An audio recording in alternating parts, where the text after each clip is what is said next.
Hi and welcome back to the channel, and thank you so much for clicking into this video. So today I am going to teach you how you can install APK files on your iOS device. So make sure that you stay until the very end of this video so you won't miss any important information that I am going to show you or teach you. So let's get on it.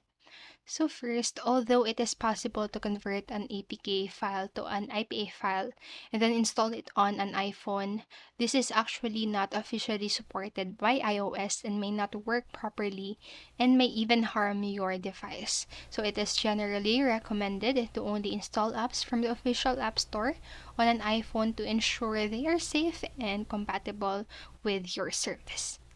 And additionally, here's a question. So, can we use APK file in iPhone?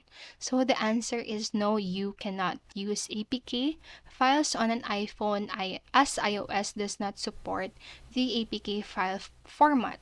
So, the file format for apps on an iPhone is IPA, and only files with IPA extension can be installed on an iPhone.